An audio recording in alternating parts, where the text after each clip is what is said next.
She moved through the lobby with her head down, pushing a cleaning cart like she was apologizing for existing. In a building made of glass and ambition, where million-dollar deals happened in soundproof rooms, it was her, the invisible woman, who did the unthinkable. The billionaire CEO's daughter. She was untouchable, traumatized, silent. 6 nannies had come and gone. Therapists quit. The girl screamed at kindness, cried at touch, and refused to let anyone close until one ordinary afternoon. While wiping the marble floor near the elevators, Ruth, a 52-year-old janitor with tired eyes and quiet hands, heard a soft cry behind a pillar. She walked over, knelt, reached into her pocket, and within minutes, the little girl stopped crying. What no one in that company knew, what the CEO would soon discover, is that Ruth had a past no one could have imagined. And once the truth came out, everything would change. On the 20th floor of a high-rise in Manhattan, behind glass walls and million-dollar negotiations, Benjamin Carter, billionaire CEO of Carter Labs, stared at his laptop screen. Another psychological report about his daughter, Lily. The latest therapist had given up. Severe withdrawal, refusal of affection, self-isolation, psychiatric care recommended. He slammed the lid shut. Not again. This was the 6th. Since his wife's tragic death 2 months earlier, Lily had become a shadow of herself. She was only 6, but her eyes held the weight of war. Every nanny had left. The last one quit on the 3rd day, terrified after Lily locked her out of the apartment in the middle of the night. Benjamin had tried everything. Top therapists from New York, child behavior specialists from California, even animal therapy. Nothing worked. Lily wouldn't talk to anyone. She spent her days sketching dark shapes or hiding under her bed. His executive team was growing restless. Benjamin, once the sharpest mind in the room, had become distant. Missing meetings, skipping flights, working from home. Investors were pressuring him. And though he refused to admit it, he was crumbling. That's when HR convinced him to post the job. Seeking caregiver with calm temperament. Trauma experience preferred. $15,000 month. Immediate start. Female applicants only. Even with the absurd pay, no one wanted it. Agencies declined. Some candidates came and left after a single meeting with Lily. Others couldn't handle her silence, her sudden screams, the haunting way she stared through people. One woman claimed, "There's something dark in that apartment, like pain in the walls." Benjamin stopped sleeping. The apartment, though luxurious, had become a shrine of silence. Toys untouched, lights dimmed, food untouched. Lily wandered in socks, dragging her feet, hair unbrushed, eyes blank. One afternoon, he brought in yet another. Nanny, an older woman, kind-eyed, highly recommended by a friend of his late wife. Lily refused to look at her. When the woman approached gently, Lily screamed, "You're not my mom." The nanny left in tears. The next morning, Benjamin took Lily to the office. School had refused to readmit her due to emotional instability, and he no longer trusted strangers alone with her. He gave her a private room on the executive floor filled with books, toys, and a security camera. No one was allowed in but him. In the Carter Labs building, where Silicon Valley money met Manhattan, prestige Lily was an anomaly. She walked the halls in silence, headphones on, avoiding human contact. People smiled at her. She never smiled back, but someone did notice her. Ruth had worked there for over 7 months. A janitor contracted through an outside company. She arrived. Before 6 a.m. daily, dressed in a navy blue uniform with a worn-out badge, tall hands, quiet eyes, and a presence that seemed to blend into the walls. She spoke only when necessary. She cleaned slowly, observed everything, watched Lily often, sitting in the executive corridor alone, staring at nothing. Ruth never said a word, but she knew that kind of grief. Then, one quiet Thursday, she heard a muffled sob echo through the marble-floored lobby. She followed the sound and found Lily behind a pillar, knees hugged to her chest, trembling. No one else was around. Ruth didn't speak. Sheck knelt down slowly, the bones in her knees creaking. From her pocket, she pulled out a small handmade teddy bear. The fabric was old, the stitching clumsy, the ears uneven, but it held something sacred. She placed it gently on the ground between them. Then she leaned back. Lily peeked up through. Watery eyes reached out, took the bear, and for the first time in months, she stopped crying. They sat there in silence, side by side on the cold floor. No words, no questions, just presence. While upstairs, executives moved money like chess pieces. A woman no one ever noticed managed to do the impossible. Quiet the shattered heart of a grieving child. The next morning, Ruth arrived earlier than usual. She hadn't slept well. Lily's tear-streaked face haunted her. That tiny hand reaching out for the old bear had awakened something inside her, something buried. She told herself she shouldn't have interfered. There were rules. Contract janitors didn't interact with executives, let alone their children. But in that moment, none of it mattered. She saw a child in pain and acted like a mother would, or like a woman who had once been a mother. Lily was different that day. Benjamin noticed the change immediately. She walked with intent, not dragging her feet, sat quietly on the carpet in her usual office room. Didn't shout, didn't demand to leave, just held the bear close. He asked gently, "Where did you get that, Lily?" She didn't answer, just hugged it tighter. Later, while Benjamin was on a video call with Swiss investors, Lily slipped out of the room. She took the stairs instead of the elevator and made her way down to the lobby. Ruth was there wiping down cafe tables. The girl approached without a word. Ruth looked up, smiled only with her eyes. Lily sat down on the floor back against the wall and simply watched as Ruth mopped. A few moments later, Ruth sat beside her. From her apron, she pulled a plastic bottle cap and started telling a story using only the cap, her palm, and the edge of her broom.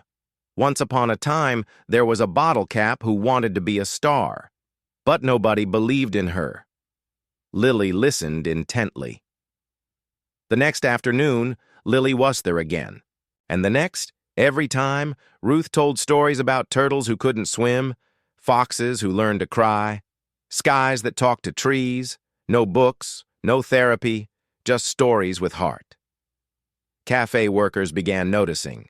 Even the grumpy manager started leaving. Lily a free, warm milk every afternoon. Benjamin was watching. He installed a new camera in the lobby to see what was happening. And there on the screen he saw it. His daughter, smiling for the first time in 2 months, sitting beside the janitor, watching a plastic spoon act out a fairy tale. It both relieved and rattled him. Why her? Why not the experts? Why this woman with no credentials, no polished speech, no certifications? Later that evening, Lily surprised him. "Ruth tells good stories," she said while clutching the bear. He hesitated. "Do you like her?" She paused, then nodded. "She doesn't talk to me like I'm broken." Those words struck like a blade. That night, Benjamin peeked into her room and saw her sleeping peacefully, the bear tight in her arms.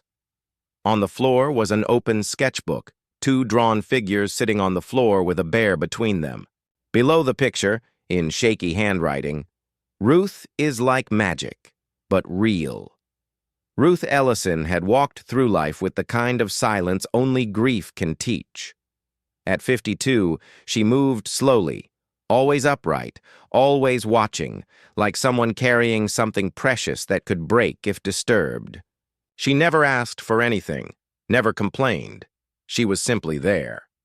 To most at Carter Labs, Ruth was just the janitor, the cleaning lady in the navy blue uniform, always early, always quiet. Some joked that she moved like a ghost. Most didn't know her name. She lived alone in Amethyst apartment in the Bronx. No visitors, no social media. No one at work knew anything beyond the mop in her hand and the headphones she wore on her lunch break.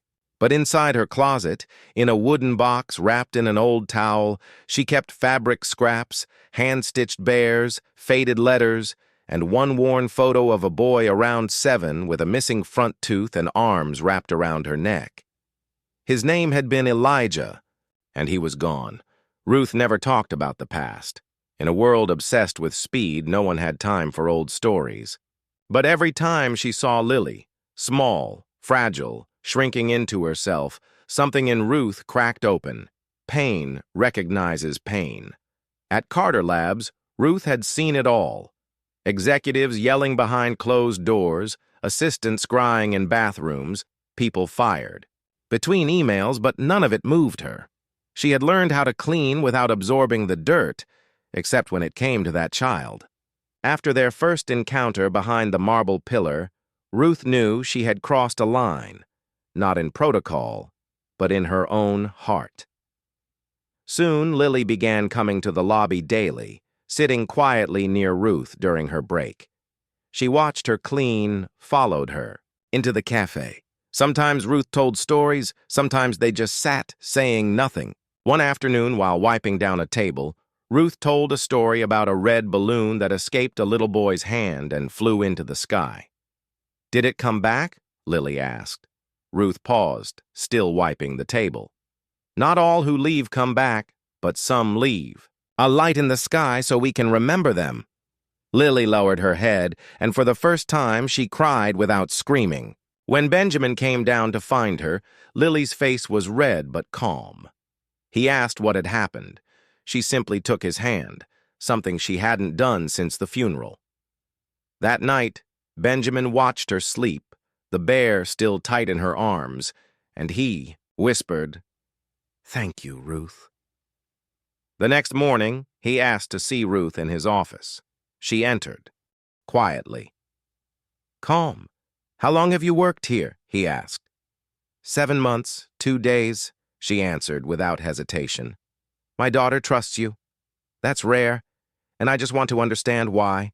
Ruth's eyes held no fear, just truth, because I'm not trying to fix her. Benjamin stared, searching for a response. He had none. That night, Lily shocked him again. "Daddy, can Ruth tell me a story before bed here?" "No." Downstairs in the cafe. He hesitated. Everything inside him screamed, "Protect, control, follow, protocol." But her eyes carried something he hadn't seen in months. "Hope just for tonight," he said. He took her downstairs. Ruth was there, finishing her shift. She sat cross-legged on the floor, Lily curled into her lap. She told a story about a turtle who couldn't swim, but still crossed the ocean because she believed she could. Benjamin stood by the door watching, and for the first time, he realized something that broke him a little inside. His daughter was healing. Without him, the afternoon was gray. Thessaly sky stretched like a sheet of wet cement between high-rises. Inside Carter Labs, the marble lobby hummed with soft heels, clinking coffee cups and conversations in clipped tones. But Ruth felt something shift, a strange stillness. She paused mid-wipe, glanced sideways, and there it was, the tip of a white sneaker behind the farthest marble pillar. She didn't need to see the face. She knew Lily. Quietly, Ruth approached. Her knees creaked as she knelt beside the pillar. Lily sat curled up, face buried in her arms, her little body trembling. Not wailing, just unraveling in silence. Ruth didn't say a word. She folded her apron, laid it gently on the floor, and sat down next to her.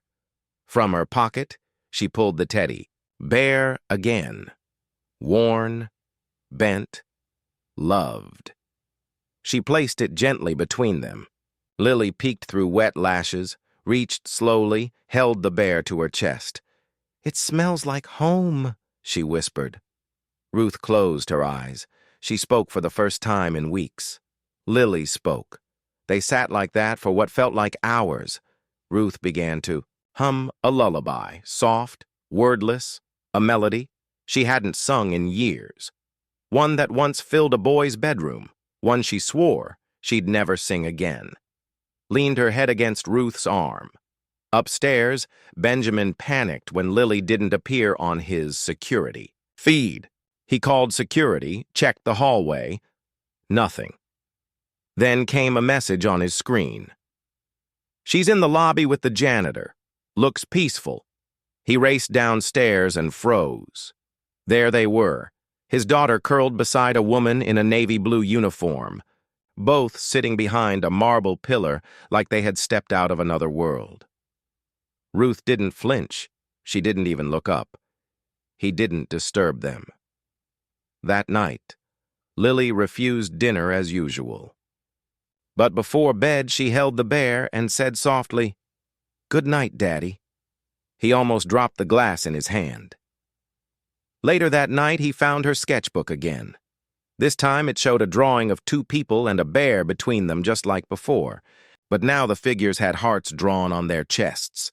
Underneath, in blocky, innocent handwriting, "Ruth doesn't fix me. She finds me."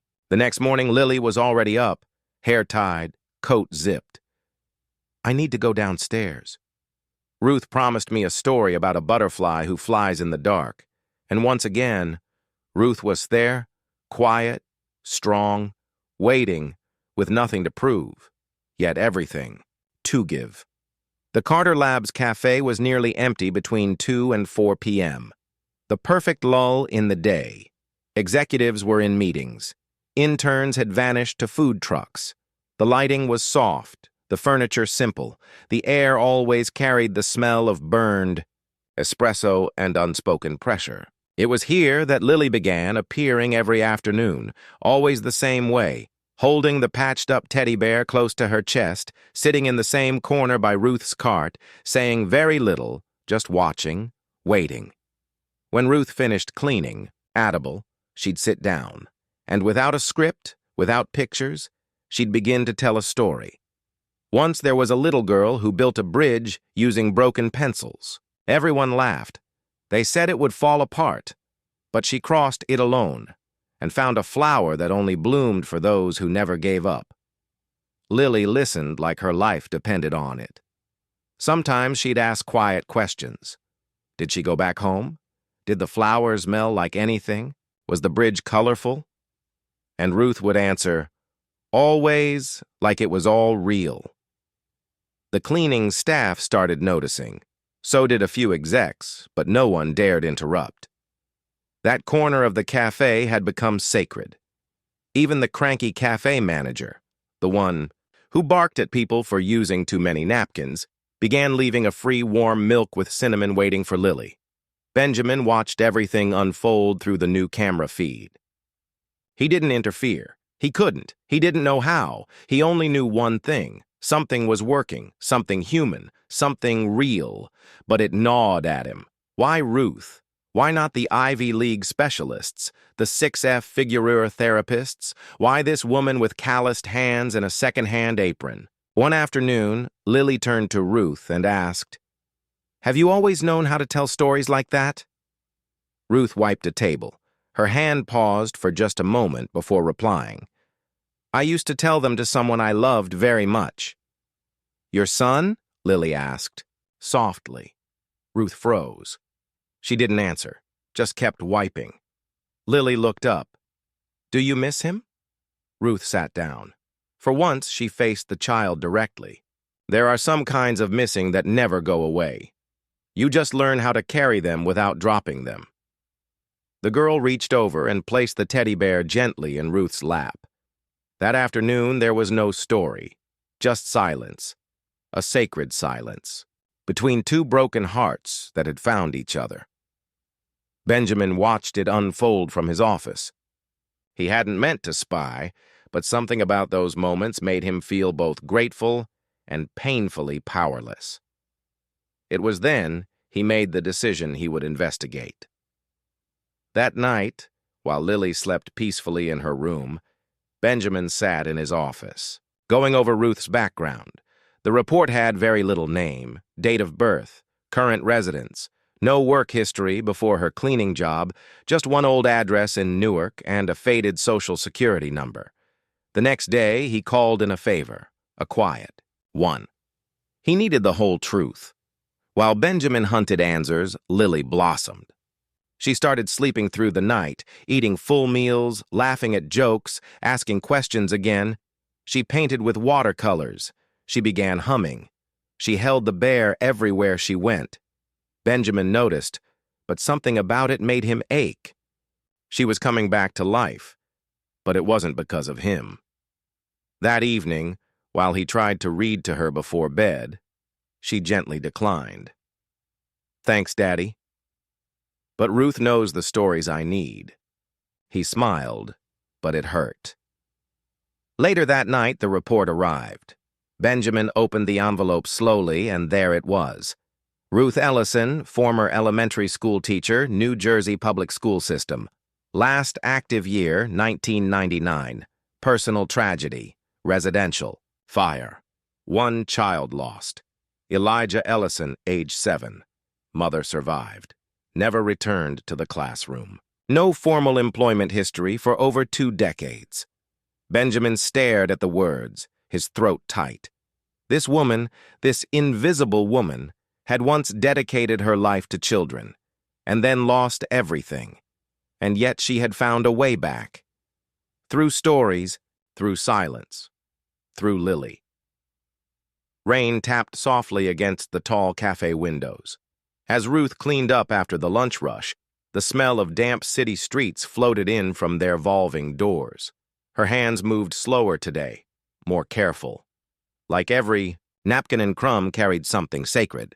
Lily arrived early. She wore a loose hoodie, her hair in messy braids, the bear peeking out of her sleeve. She didn't sit right away. She waited for Ruth to look up, then quietly asked, "Is today a story day?" Ruth nodded, smiled softly. She told one about a train. An old, beat-up train that everyone had given up on. Rusted, abandoned, forgotten until own little girl decided to fix it. Painted it, oiled it, welded its parts with pieces of broken toys. In time, the train came back to life, but it only carried passengers who knew what it meant to lose something. Lily listened, her eyes wide. When the story ended, she didn't clap or ask a question. She just whispered, "Do you have kids, Ruth?" The question shattered the air between them. Ruth kept wiping the table. Her hand stopped halfway, her eyes drifted, glassy. She didn't answer. Lily didn't press. She simply scooted closer and rested her head on Ruth's arm. "It's okay if you don't want to talk about it." Ruth swallowed, then, slowly in a voice as fragile as cracked porcelain, "I had a son. His name was Elijah." Lily looked up, didn't say a word. He loved building things. Popsicle stick houses. He had this smile that could fix bad days. Then one night, a fire broke out in our apartment. I tried to get to him, I swear I did, but I couldn't reach him. Ruth closed her eyes. A tear slipped down her cheek. After that, I stopped everything. Teaching, talking, living. Lily reached over and took her hand. Small fingers wrapped around Ruth's scarred knuckles. Ruth kept her voice steady. But when I started telling stories, again with you, it was like he came back just a little. Benjamin, watching from the security feed upstairs, felt a jolt. He hadn't expected her to open up. Not like this. Not to Lily. He bolted from his office and headed down. When he arrived, the cafe was nearly empty. He saw Lily and Ruth sitting close, hand in hand. He cleared his throat. "Ruth, can I speak with you?" Ruth stood, nodding once. Lily looked concerned, but Ruth gave her a soft smile. They rode the elevator in silence. In his office, Benjamin closed the door gently. "I know who you are," he said, not accusing, just honest. Ruth didn't flinch. "You lost your son. You were a teacher. You vanished." "Until now," she nodded. "Why, didn't you say anything?" Her voice was calm. "Because people don't ask, and when they do, it's already too late." Benjamin's throat tightened. You helped my daughter when no one else could." Ruth blinked back tears. "She helped me too." Just then, Asmal's voice echoed from the hallway. "Daddy." Lily stood there, barren hand, eyes wide.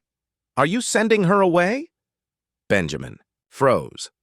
"Why do people always make the real helpers leave?" she asked. Ruth knelt beside her. "Sweetheart, it's not your fault." Lily's voice cracked. "I don't want another helper. I want Ruth. She gets me." Benjamin felt the weight of the moment press on his chest, and for the first time he knew the answer. "Ruth, please stay." Not as a janitor. As part of our family's story. Benjamin didn't sleep that night. He sat in his home office, Ruth's file open on the desk in front of him. Pages that should have been dry facts felt like open wounds. She had once been a beloved elementary school teacher in Newark. Photos and old news clippings showed her surrounded by smiling kids holding handmade cards on Teacher Appreciation Day. She had been glowing alive. Then came the fire. A faulty wire sparked flames in her small apartment. Elijah, her 7-year-old son, died in his sleep.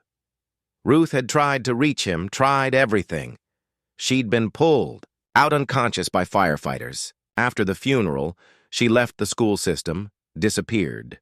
No new address for years, no job history, just silence. And now here she was cleaning floors in his building, holding his daughter in her lap and helping her find her way back to life. The irony stung. By morning, Benjamin walked into Lily's room. She was still asleep, her small frame curled around the bear Ruth had given her. The apartment was quiet still. He sat beside her, watching her breathe, then slowly ran his hand through her hair, something he hadn't done in months. She didn't flinch. She let out a soft sigh. He closed his eyes, whispered to the silence, "Thank you, Ruth." Later that day, Benjamin walked through the front lobby and found her.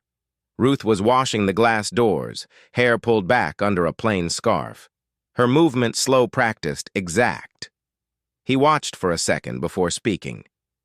"Can you come with me?" She dried her hands on her apron. Didn't ask why, just followed. Upstairs, the boardroom was full. A dozen executives sat around a sleek table. Coffee cups, tablets, spreadsheets. They looked up as Ruth entered, clearly confused. Benjamin stood. "This is Ruth Ellison," he said. "Some of you may know her. Most of you have never even noticed her. I didn't. Not until she saved my daughter." Murmurs rose. Someone frowned. "Saved?" Benjamin nodded. "My daughter was drowning in grief, isolated, angry, terrified. We tried every specialist money could buy. Nothing worked. But Ruth did." He held up a folder. "She used to be an educator, a damn good one. Lost her son in a fire. Lost herself for a while, but not her gift." One executive interrupted, skeptical. "With all due respect, we have policies, protocols. She never disclosed this. It's a liability." Benjamin snapped back. "She didn't lie. We never bothered to ask." Silence. "This woman gave my daughter back to me, not through therapy, through connection, through presence. She didn't fix her. She made her feel safe again." He turned to Ruth. "You don't work for a cleaning company anymore. As of today, you work for me, for us, for Lily. You're staying here as part of something bigger." She blinked, took a breath, then finally said, "If I stay as I am. No pity, no pretending. Just me. That's all I want," he said. And from that moment forward, everything began to shift. Ruth was no longer invisible, no longer an afterthought. Staff greeted her by name. Children began asking to hear her stories. Even executives brought their kids on weekends just to sit and listen. Benjamin hired a therapist, not for Lily, but for Ruth, if she ever wanted it. She declined for now, but the offer remained. One afternoon, while coloring at a table with other kids, Lily turned to Ruth and said, "When I grow up, I want to be like you." "Why is that?" Ruth asked gently. "Because you're strong and you don't pretend to be happy. You're just real." Ruth didn't answer right away. Her throat closed. Her hands trembled slightly, but her heart. It felt whole for the first time in decades. A week later, the phone rang in Benjamin's office. "Mr. Carter," the voice said, dry and rehearsed. "We need to address a contract violation. One of our cleaning employees, Ruth Ellison, has been moved from her assigned duties without proper authorization." Benjamin felt heat rise in his chest. "She's not one of your employees anymore. She's still under contract." He hung up, but he knew that wouldn't be the end of it. Later that day, HR forwarded him a formal memo. Ruth's continued contact with his daughter could be seen as an ethics violation. Investors had raised concerns. There were questions about liability, vetting, supervision, corporate language, coded fear. Benjamin stared at the words on the screen. This wasn't about protocol, it was about prejudice. He went to find Ruth. She was in the stairwell wiping handrails. No one noticed. When he approached, she already knew. "They're pushing back," he said. "I expected it. They want me to let you go." Ruth didn't flinch. "Then let me go. I don't want to." She turned to face him. "I don't need pity, Mr. Carter. I don't need a favor. I just wanted peace. That's all I've ever wanted." Her voice cracked, but she didn't cry.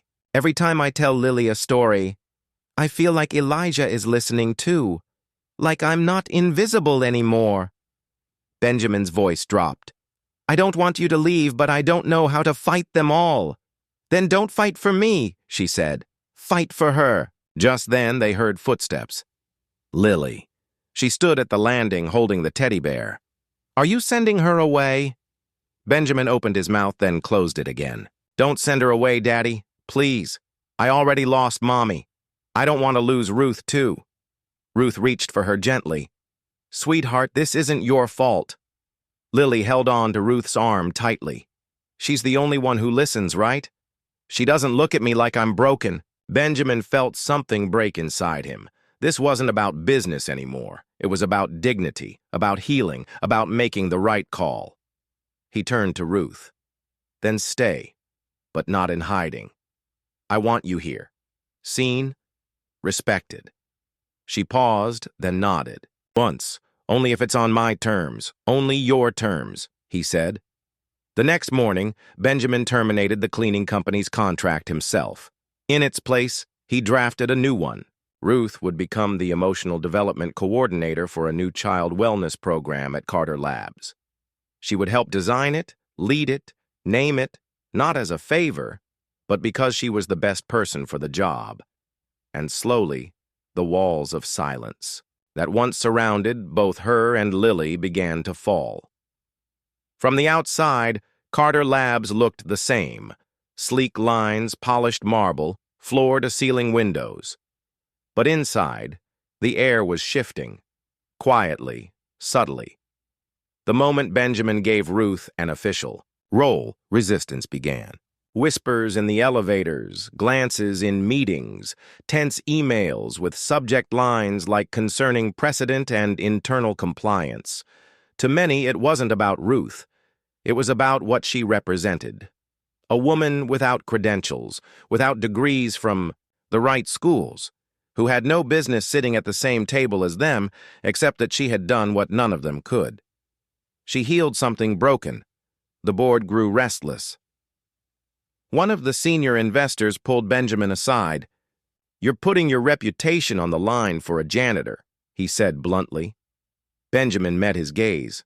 "No, I'm rebuilding something that should have never been torn down. You're alienating stakeholders. Then let them go." The man shook his head. "Just hope you're willing to pay the price." Benjamin already had. Across the city, Ruth carried herself with quiet certainty. She no longer wore the faded uniform, no more cleaning cart. Instead, she carried a notepad filled with story ideas, emotional prompts, and hand-drawn sketches from Lily. The new wellness floor was still being built, but kids had already begun to gather around her. Children of employees, children of vendors, Children who didn't need therapy, just someone who saw them, and always Lily at her side. One cloudy afternoon, the two sat on the rooftop garden of the building. A rare break in the noise. "Those clouds look like anything to you?" Ruth asked. "That one looks like a lion sleeping," Lily replied. "And that one? A heart, but it's kind of melting." Ruth didn't speak. She just reached for the girl's hand. That evening, Benjamin got home to a quiet apartment. The lights were off, the TV untouched. Lily wasn't in her room. He checked the cameras. Nothing. Panicked, he called the babysitter. She was just coloring. I stepped away for 2 minutes, every second stretched. He called security, neighbors, the police. Then his phone buzzed. "Ruth, she's with me. She came to find me. We're at the old Carter Labs building." Benjamin jumped in his car, drove like the city didn't matter. When he reached the building, Carter Labs' original office, long abandoned, he took the stairs 2 at a time. There, on the dusty floor of the second level, sat Lily and Ruth. Lily held the bear. Her eyes were puffy, but she looked calm. Benjamin knelt, pulling her close. "Why did you run?" Lily's voice cracked. "It thought you were going to send Ruth away again." I didn't want to wait until it was too late. Ruth sat quietly nearby, hands folded, head bowed. Benjamin looked at her. "You brought her back to Megan." "She came on her own," Ruth said softly. "She knew the way." That night, Benjamin wrote the most important letter of his life, an open memo to the entire board, the investors, the leadership team. In it, he introduced a new initiative, the Elijah Project, a full-scale emotional development program for children connected to Carter Labs, built on compassion, human presence, real stories led by Ruth Ellison. It wasn't negotiable. Some resigned. Some protested. Some were quietly inspired, but none could deny what they saw. And Benjamin, he finally stopped apologizing for doing what was right. Sunlight poured into the new Elijah Project wing like forgiveness. The floors were soft. The walls were lined with books. Handmade mobile dangled from the ceiling. A quiet hum of laughter filled the space. Ruth moved among the children like she'd been there forever. No longer in uniform, no longer ignored. She wore a simple cotton dress, hair tied back with a patterned scarf. Around her neck, a necklace with a small silver charm, the letter E. The charm had once belonged to Elijah. Lily was at her side, of course, no longer fragile, no longer shadowed. She ran the sessions with Ruth, drawing, storytelling, helping other children open up. Benjamin often watched from the doorway. Once he had controlled entire rooms with nothing but numbers and slides. Now he stood quietly in the back, witnessing the power of presence. On one such afternoon, he stepped in after the kids had gone. Ruth was stacking papers, her back to him. "You changed everything," he said. She turned, smiling faintly. "No, Lily did. You healed her. We found each other. That's different." He took a breath. "You ever think of going back to teaching?" Ruth shook her head. "I never stopped. I just had to remember how." They stood in silence. Then he asked gently, "What if I told you I don't want you to ever leave?" She looked at him for a long time. "That's not your decision to make. Then whose is it? Time's the truths and maybe your own courage." He nodded and reached for her hand, not as her boss, not as a father, as a man learning what it meant to see someone fully. Months passed. The Elijah Project made headlines across the tech and education worlds. A multi-million-dollar startup choosing heart over hype. Ruth was invited to speak at conferences, panels, interviews. She turned most of them down, but she agreed to speak at the 1-year anniversary of the project. The auditorium was packed. Employees, investors, press, kids. Ruth walked to the mic, took a breath. "For years I lived in silence. I cleaned rooms no one noticed. carried grief that no one saw. But one little girl sat next to me and asked me to tell her a story. She looked at Lily in the front row. She gave me back my voice. The room was still. And I want to say this.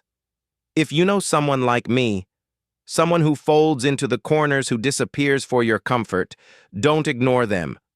Ask, listen, sit beside them.